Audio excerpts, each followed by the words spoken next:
Olá, sejam muito bem-vindos. Hoje, a gente vai mergulhar fundo numa história de mais de 3.000 anos que está por trás de um ritual moderno. É uma verdadeira jornada, sabe? Que vai nos levar de um deserto, lá no passado, até as ruínas de um templo espetacular. Tudo isso para a gente entender o real significado de uma única cerimônia. Olha só para essa imagem. Um uniforme, uma história, um ritual. Que segredos será que essa maleta guarda?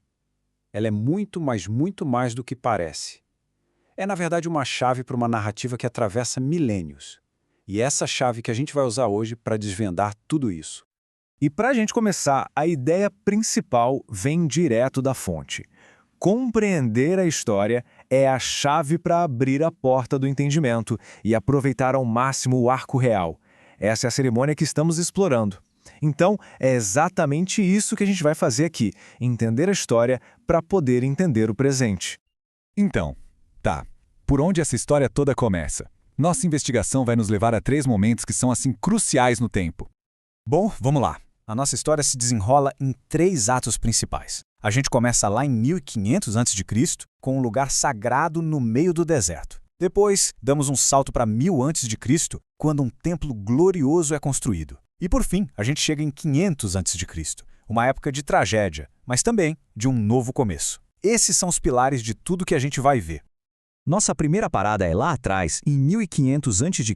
Vamos viajar até um deserto para encontrar as primeiras sementes dessa história toda. O que estamos vendo aqui é o tabernáculo. Pensem nele como um templo móvel, uma estrutura sagrada original que foi construída para guardar a Arca da Aliança enquanto o povo de Israel peregrinava pelo deserto do Sinai.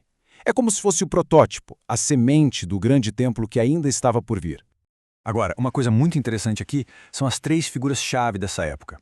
Tem Moisés, o grande líder, e depois Bezalel, cujo nome significa sombra ou proteção de Deus, e Aholiabe, que significa tenda do Pai. Os próprios nomes deles já dão pistas, sobre o papel simbólico que cada um teve na construção desse primeiro lugar sagrado. Agora, vamos dar um salto de 500 anos no tempo. A gente vai ver aquela ideia de um lugar sagrado evoluir de uma tenda no deserto para algo, nossa, verdadeiramente magnífico.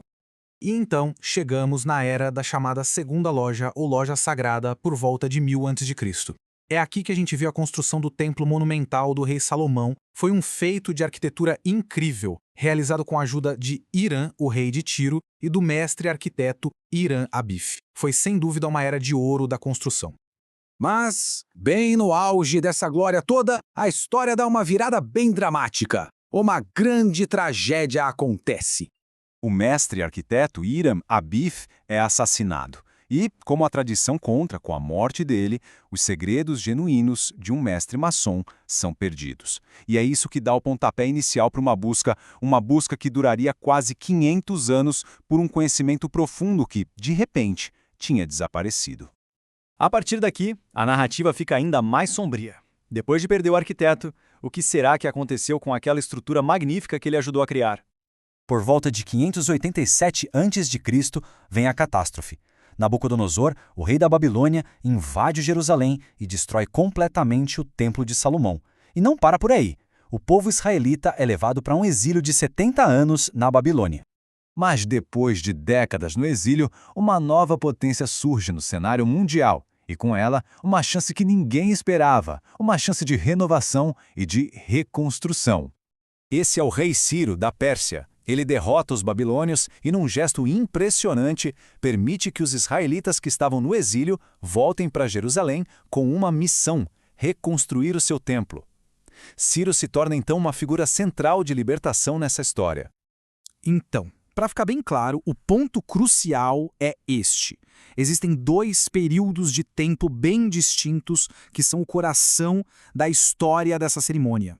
O primeiro templo construído por Salomão numa era de ouro e que foi destruído. E o segundo templo construído por Zorobabel depois do retorno do exílio, que foi concluído lá por volta de 515 a.C.